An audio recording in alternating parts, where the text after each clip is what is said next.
你见过世界上最凶猛的鸟吗？众所周知，草原之王是狮子，丛林之王是老虎，那么空中之王究竟是谁呢？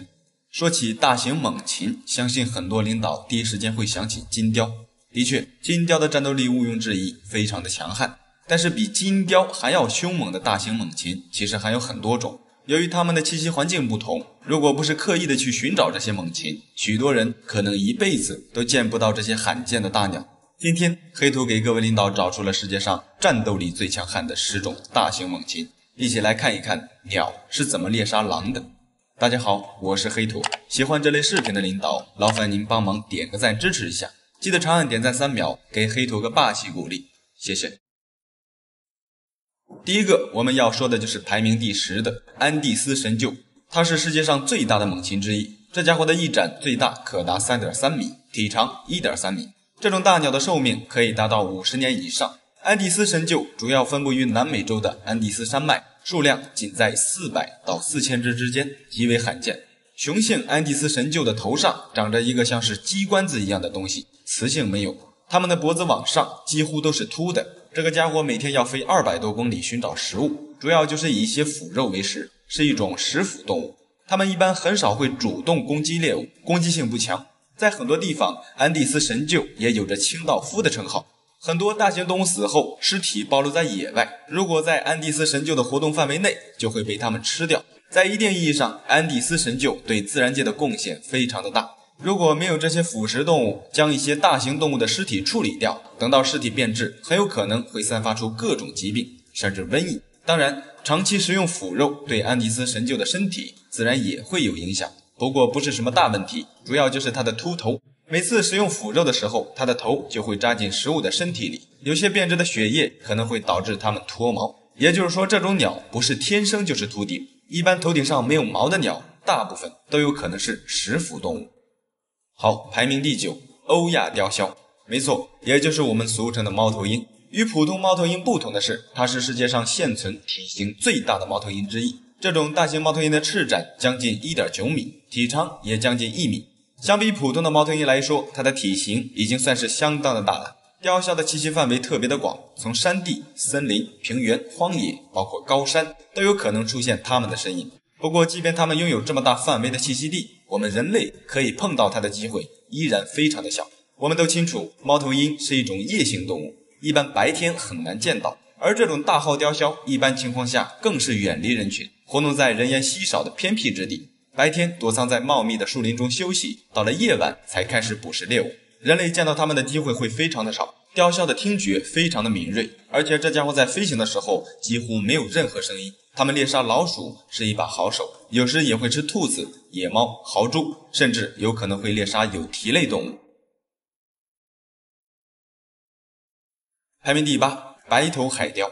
之所以叫白头海雕，原因也很简单，因为它的头就是白的。这个家伙长相相当的哇塞，是为数不多的一种非常漂亮且霸气的大型猛禽。白头海雕的体长可达1米以上，翼展超过了2米。虽然没有安第斯神鹫的体型大，但是它要比安第斯神鹫凶猛。白头海雕的性情非常的凶猛，它的爪子跟嘴都是非常的尖锐，非常的勾，十分的锐利。特别是它的爪子，爪尖利如刀，杀伤力非常的大。据估计，它们的抓力可能是人类的10倍。它们的足底非常的粗糙，这也使它们可以轻松的抓起一些身体滑腻的猎物，比如蛇跟鱼。爪子就是白头海雕最厉害的武器，它们主要靠捕食鱼类为食。当它们捕食猎物的时候，会用它的尖爪深深地刺穿猎物的皮肤，腾空抓起，战斗力非常的强悍。它们的视力要比人类的视力高出很多倍，在天空盘旋的时候，它们可以轻易地锁定水中甚至地面的移动猎物。一旦被白头海雕锁定，它们就会迅速地俯冲向猎物，用极快的速度抓起猎物，腾空而起。一般地面的动物只要被抓到空中，多数几乎都会丧失反抗能力。此外，这种大型猛禽的性格也比较专一，它们通常都是一夫一妻制，捕杀猎物的时候，夫妻俩在一块的居多，还有它们居住的鸟巢，一般情况下不会更换住所，一旦住下来就是一辈子。因此，它们的鸟巢通常都会特别的大，一般直径可达 2.8 米，厚达6米，重量更是高达2吨。好，排名第7，猛雕。猛雕也叫战雕，它是一种原产于撒哈拉以南非洲的一种大型雕。它的体长将近1米，翼展也超过了2米。战雕是世界上最强大的鸟类掠食者之一，由于它们出色的战斗力，在很多地方它们被称为空中猎豹。这个家伙可以猎杀的对象高达170多种，其中包括狼、羚羊、狒狒、蛇、巨蜥，甚至所向披靡的平头哥，有时也会成为战雕的猎物。在战雕的栖息环境内，除了人类，它们几乎没有天敌。战雕的繁殖速度特别的慢，通常情况下每2年才能产下1个蛋。小战雕长大成年需要7年的时间，超低的繁殖率导致战雕的数量非常的少。这家伙天生就是一种稀有物种。后期再加上人类的大量猎杀，战雕现在已经被列为濒危物种，数量可能就在500只以内，甚至更少，非常的罕见。好，排名第6，金雕。金雕可以算得上是猛禽中的明星了，它出色的狩猎能力给人们的印象非常深刻。金雕的体长1米多，翼展可达 2.3 米，是一种中大型的猛禽。金雕的速度非常快，它们在狩猎猎物时可以以惊人的时速300公里的速度快速滑翔，这使金雕成为现存速度最快的动物之一。经过人类训练的金雕可以在草原上猎杀狼。金雕的猎狼手段主要就是长时间的追逐，等狼疲惫不堪跑不动的时候，金雕会一个爪子抓住狼的脖子，另一个爪子抓住狼的眼睛，使狼丧失反抗能力。曾经有一只金雕先后抓住14只狼的记录。金雕的脚上长着锐利如狮虎般又粗又长的利爪，它的爪子可以一把就插进狼的脖子里，刺进要害部位，穿破血管，撕开猎物的皮肉，甚至直接扭断猎物的脖子，攻击力非常的强悍。除了攻击力强，金雕还特别的通人性，非常聪明。被训练过的金雕在草原上会帮牧民看护羊群，主要就是驱赶野狼。排名第5，虎头海雕。虎头海雕最明显的特征就是它黄色的鸟喙与黄角特别的明显，它们主要也是以鱼为食，叫海雕的一般都是以。好，排名第4，肉锤秃鹫。单看长相，这家伙就不是什么善茬，看上去就不是个好鸟。如果说斑鬣狗是非洲草原上的流氓，那么肉锤秃鹫就是草原上空的流氓。这个家伙是个名副其实的无赖强盗。肉锤秃鹫的个体很大，体长也在1米，翼展超过了 2.7 米，非常的大。它的喙长度可达10厘米。肉锤秃鹫的力量极大，它是一种可以撕掉猎物皮毛的秃鹫。作为一种食腐动物，这家伙也是一个秃顶。它们栖息在干燥炎热的草原，一般都喜欢活动在比较开阔的地区。肉锤秃鹫是非洲秃鹫中最强大和最具有攻击性的，它们非常的霸道，经常会去抢夺其他秃鹫的猎物。如果对方不给肉锤秃鹫让食，它们就会使用武力进行抢夺，非常的霸道。与其他秃鹫不同的是，肉锤秃鹫除了吃动物尸体，它们还会主动捕食活物，一些黑斑领的幼崽和火烈鸟都有可能成为它们的攻击对象。肉锤秃鹫发起攻击的时候，会从高空俯冲向猎物，用巨大的冲击力将猎物击晕，然后用它那长达10厘米强壮有力的喙将猎物撕成碎片，非常的残忍。排名第3，石原雕，也叫菲律宾鹰，它被菲律宾宣布为菲律宾的国鸟。在菲律宾，你如果不小心杀死一只石原雕，最高可以被判处12年的监禁。石原雕的性情非常凶猛，它们是为数不多的一种喜欢捕食猴子的一种鹰，这也是它叫石原雕的原因。这种雕的体长也在1米左右，翼展可达 2.5 米，生活在菲律宾的热带雨林中，它们具有很强的领地意识。石原雕一般都是成对活动，一对石原雕差不多要占领50平方公里以上的区域。在它们的领地范围内，除了老虎这种大型猛兽，大多数的动物都有可能成为石原雕的猎杀对象，特别是猴子跟蛇，这些栖息在树上的动物更容易遭到石原雕的攻击。有时候石原雕还会靠近人类的活动范围，捕杀小狗、小猪等等一些家畜。它们攻击猎物的第一步特别的狠，俯冲而下，直接啄瞎猎物的眼睛，使其丧失反抗能力，然后再将猎物撕成碎块，一点一点的带到自己的鸟巢里。另外，随着人类不断的砍伐，深山老林逐渐的减少，这种大型猛禽的数量也在急速的下降。石原雕现在已经被列为极危物种，估计大概也只有300多只了。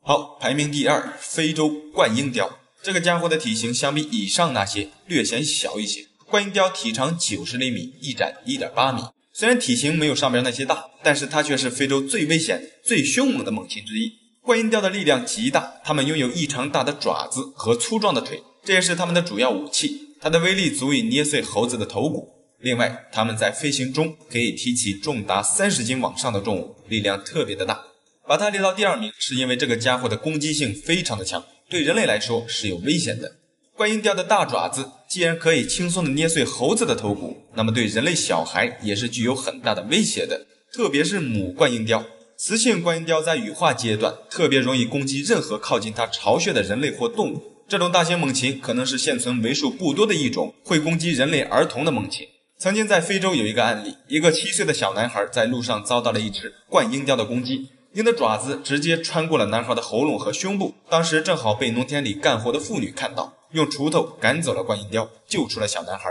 还有另一个案例，动物学家在冠鹰雕的鸟巢里发现了一个人类儿童的头骨。关于冠鹰雕攻击人类的案例还有很多，这种大型猛禽的攻击性非常的强，不过它们一般只生活在非洲大陆，我们这里几乎不会出现它们的身影。好，排名第一，角雕。角雕生活在危机四伏的热带雨林，它们的体长1米，翼展2米以上，最强悍的就是它的抓力，它的爪子可能是所有鸟类中最大的，光是指尖就有13厘米，它拥有鸟类最大的爪力。地球上最大的森林亚马逊雨林究竟有多危险？在这个面积为600万平方公里的巨大雨林中，聚集了250万种昆虫、上万种植物和2000多种鸟类和哺乳动物。这里亚马逊雨林气候潮湿，许多动物在这里大量的繁衍。由于不受人类的干扰，部分生物在无休止的进化，它们的危险程度远在人类的预想范围之外。如果一个没有任何野外求生经验的人身处亚马逊雨林深处，可能连3个小时都活不过，就会被这里的各种可怕的昆虫取走性命。今天黑土汇集了一下雨林深处最致命的10个物种，带各位领导一起来感受一下真正的原始森林。大家好，我是黑土，喜欢这类视频的领导，劳烦您帮忙点个赞支持一下，记得长按点赞3秒，给黑土个霸气鼓励，谢谢。上一期咱们说了亚马逊河流里的10个致命的生物，并没有提及森林里的。相信看过上期的领导多多少少已经感觉到了亚马逊河的可怕程度，但是河里的生物对比森林里的那都是小巫见大巫。好了，现在开始进入森林，我们碰到第一个致命生物就是蚊子。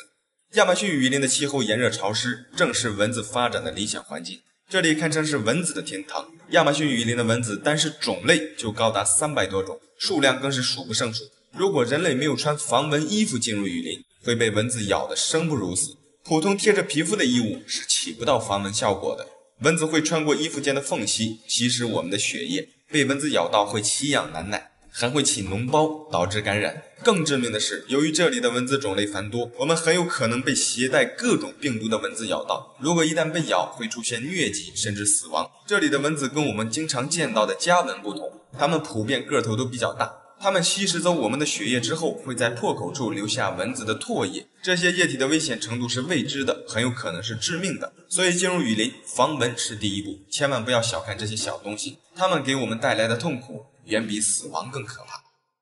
好，走向森林深处，第二个会对我们造成威胁的就是吸血蝙蝠。我们都知道蝙蝠这种东西都喜欢生活在阴暗潮湿的地方，就好比某些山洞或者缝隙里。那么森林里怎么会有它们的身影呢？这就要说到亚马逊雨林深处的真实样貌了。其实真正的原始森林深处并不是我们想象的那样，到处都是绿莹莹的一片。原始森林跟人类经常活动的森林有着天壤之别。走进原始森林深处，有些地方就算是白天，也有可能是黑漆漆的一片，俗称可怕的黑森林。这是由于森林深处的植被在无休止的生长，没有人去砍伐它们。这里的一些树木有些可能生长了上百年甚至上千年，特别的高大，再加上温带气候条件，雨水繁多，导致这里的植物生长会特别的茂盛，时间久了枝叶就会交叉生长，从而遮挡住了阳光，并且部分地方被枝叶遮挡的密度会很高，在遮挡密度高的地方就很有可能出现黑森林，这也就为蝙蝠提供了一个特别舒适的环境。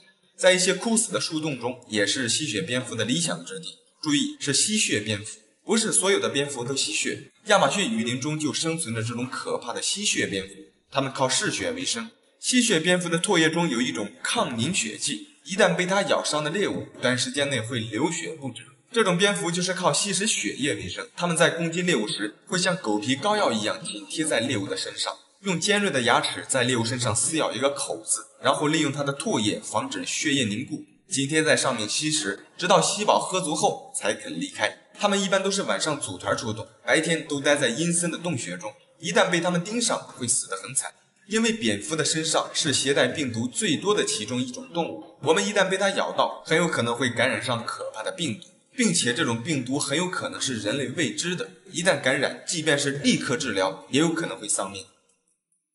第三个，子弹蚁，它是世界上体型最大的蚂蚁种类之一，同样，它也被评为全球10大毒性最强的动物之一。子弹蚁的体型可以超过 2.5 厘米，要比普通的蚂蚁大很多。之所以叫子弹蚁，是因为被它咬到的疼痛感就像被子弹击中一样，特别的疼。这种疼痛可以持续24小时，并且不会有任何的减弱。曾经有一个美国昆虫学家名叫贾斯汀·施密特，曾经体验过被子弹蚁叮咬的疼痛试验。他形容那种感觉就像是有颗生锈的钉子扎进脚后跟，然后再光脚走在红火的木炭上，疼痛还会迅速的扩散，被咬到手，可能整个胳膊在几个小时内都动弹不了。如果被多个子弹蚁咬伤的话，很有可能会丧命。在亚马逊一带生活的土著人习俗中，男孩子长大成人后必须要经历让子弹蚁叮咬这个过程，如果承受不住这种疼痛，成人礼就会宣告失败，就做不了男人。只有经得住这种考验的人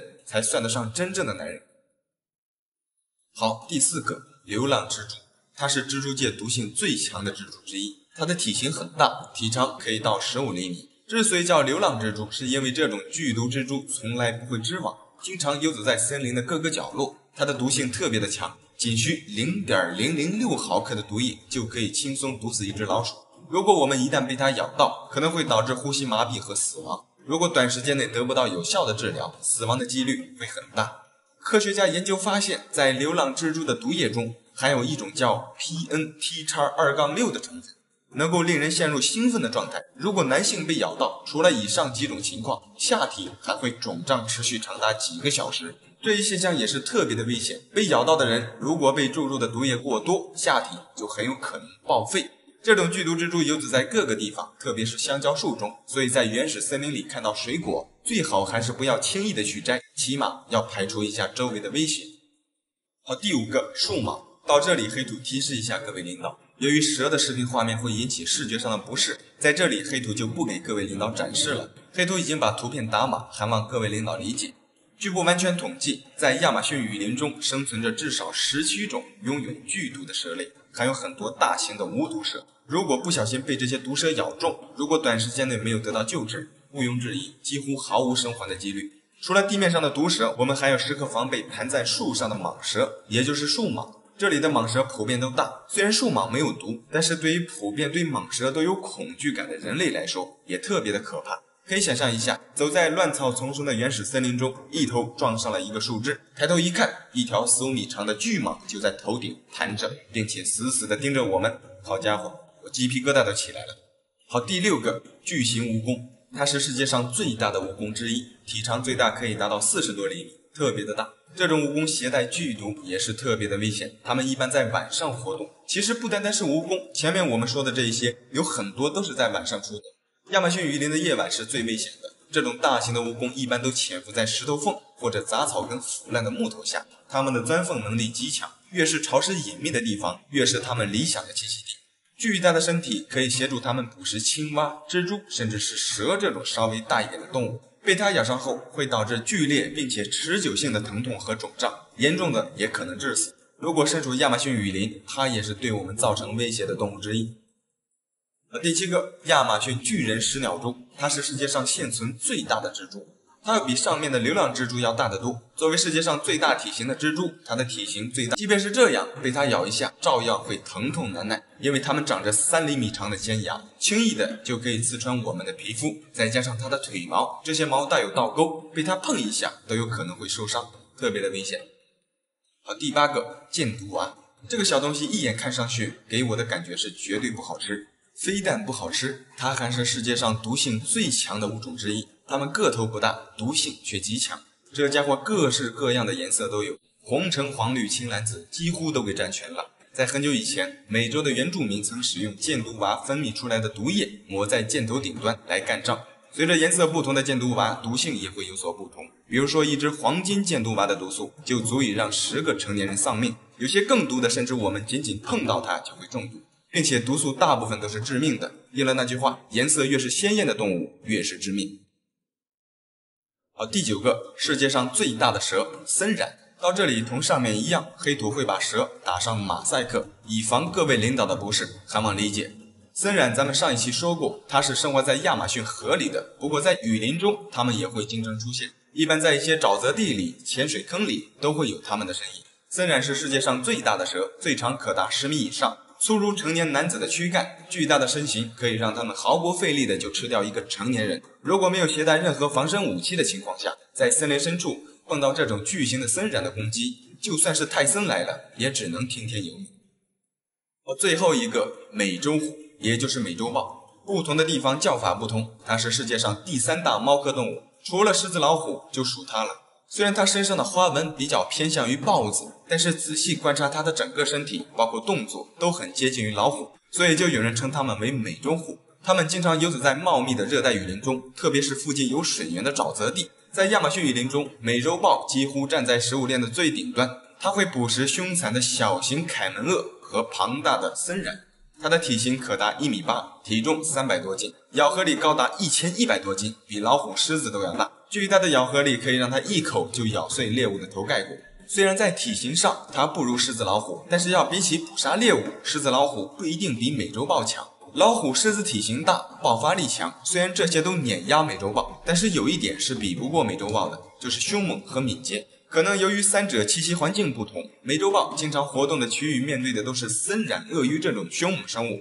而狮子老虎一般不会与这些生物面对面，这在一定程度上促进了美洲豹的凶猛与敏捷度。虽然表面上看美洲豹的凶猛程度也不低，但是如果真拿美洲豹与狮子老虎单挑的话，其实美洲豹是毫无胜算的，但从体型这方面就基本已经输给狮子老虎了。假如美洲豹的体型与狮子老虎一样，那么丛林之王很有可能会易主。可是哪来这么多可能呢？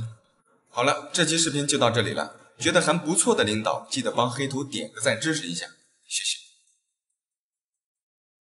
在我们目前生存的现代文明中，有这样一群人，他们现在依然保持着原始人的形态，在地球上生存了6万多年。这里的人赤裸着身体，靠狩猎为生。据人们研究发现，他们现在可能依旧处于石器时代，并没有发展任何形式的农业。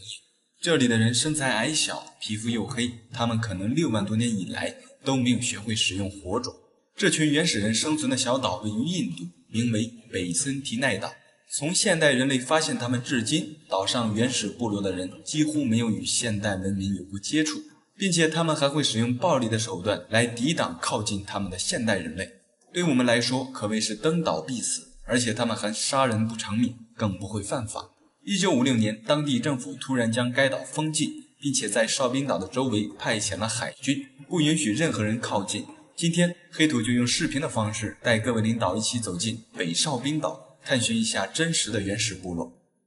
大家好，我是黑土，喜欢这类视频的领导，劳烦您帮忙点个赞支持一下，记得长按点赞3秒，给黑土个霸气鼓励，谢谢。北森提奈岛也叫北哨兵岛，它位于孟加拉湾之中安达曼尼科巴群岛上。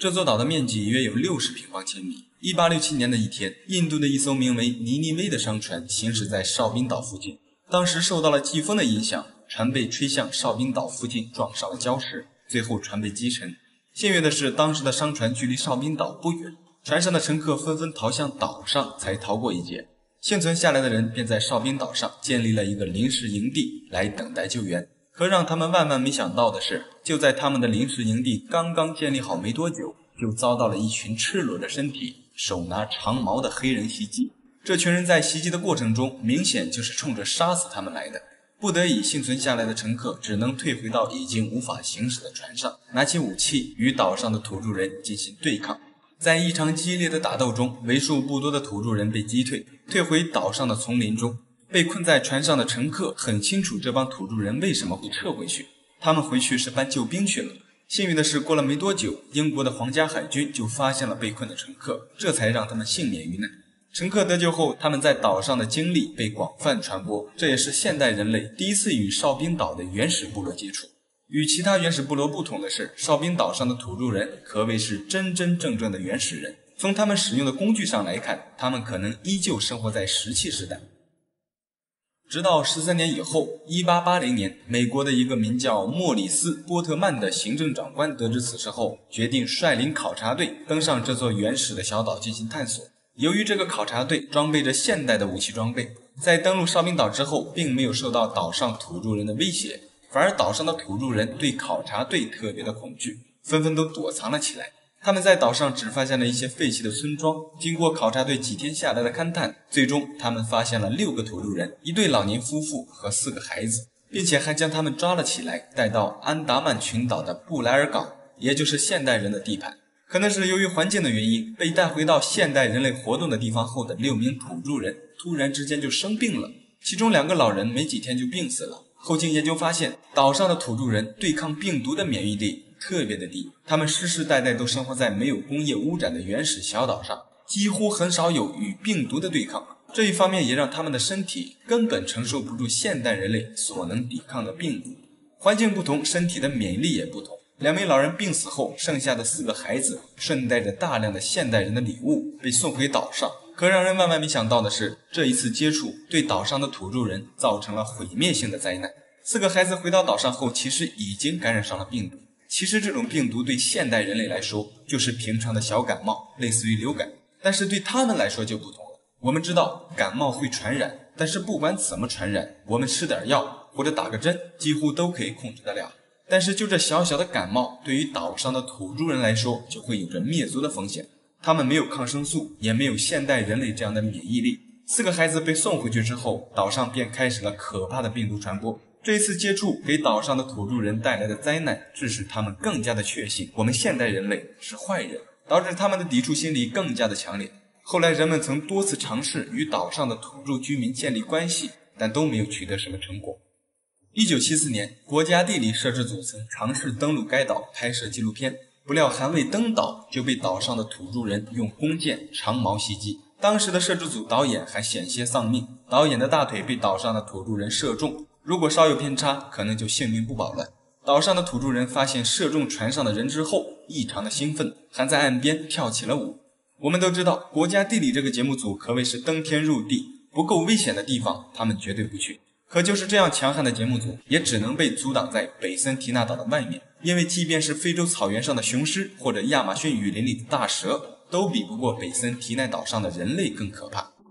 直到1991年，印度的一位人类学家代表人类第一次与岛上的土著人进行互动交流。当他们靠近土著人的领地时，从船上拿出椰子放入水中，以此来表达善意。岛上的土著人似乎能理解他们的善意，于是便缓缓地开始接受他们的馈赠。1个多月后，他们用同样的方式再次访问了这个小岛。这一次，岛上的土著人明显表现得更加的热情。就在人们以为岛上的土著人已经接纳了现代人类，如果照这样发展下去，在不久的将来，他们肯定会步入到现代文明中去。让人没想到的是，几年后，1996年，印度政府突然颁布了禁止进入北哨兵岛的禁令，并且宣布靠近该岛5公里范围之内就会触犯到印度的法律。主要原因就是岛上的土著人的语言无法与现代文明对接，另一方面就是以防现代人类把病毒带入这个原始部落，毕竟这对他们来说是致命的，反过来也以防原始部落的病毒传染到现代人类。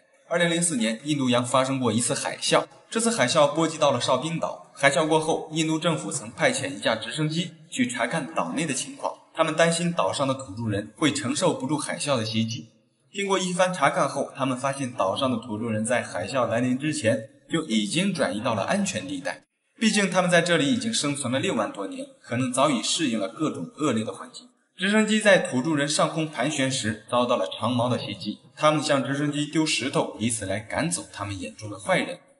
2006年，印度的一艘渔船不知什么原因闯入了哨兵岛附近，当他们的渔船靠近岛屿后，船上的2名渔民被岛上的土著人射杀。此次事件并没有起诉，也就是说，杀害这2名渔民的土著人是不受法律约束的。简单点说，就是土著人杀人不会犯法。2018年11月，美国的一位26岁的传教士，名为艾伦，曾非法越过北森提奈岛的禁区进行传教。他明知道岛上的土著人有多危险，但是出于自己的信仰，他还是执意的让渔民把他送到北哨兵岛的附近，然后自己划独木舟登岛传教。不料就在他登岛不久，就被土著人杀死在沙滩上。附近的渔民告诉警方，他们看到岛上的原始居民拖着这位传教士的尸体在四处游荡。至今为止，这位传教士究竟在岛上遭受到了什么，无人知晓。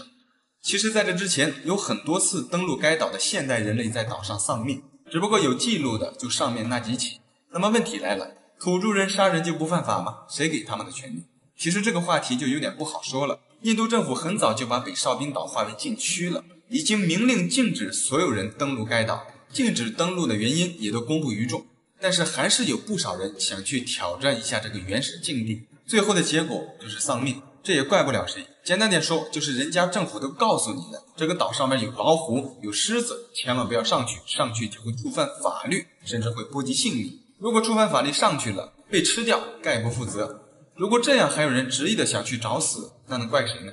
其实关于岛上的原始部落反对现代人类去同化他们这一点，让我来看，人家的选择并没有错。仔细想一想，我们现在生活的这个所谓的现代社会，比起生活在北哨兵岛上的原始部落的人，有一些地方我们真的不如他们。与其说岛上的土著人是野蛮的原始人，不如说我们更像是被关在一个巨大牢笼里的人。比起精神上的压力，岛上的土著人比我们更轻松洒脱，起码他们可以不用伪装，即便是赤裸着身体，他们依然可以笑得很开心。反过来再看看我们，虽然生活在我们认为比原始人好的现代社会，但是每天为了车子、房子、名牌衣服，各种象征着虚伪面子的东西而奔波劳累，每天都戴着一张虚假的面具去迎合别人。自己明知道这一切都是虚伪虚假的表现，但是无奈自己却怎么也逃不出这巨大的牢笼。有时候如果静下来仔细的想一想，我们真正需要的究竟是什么？其实很简单，能吃饱的饭，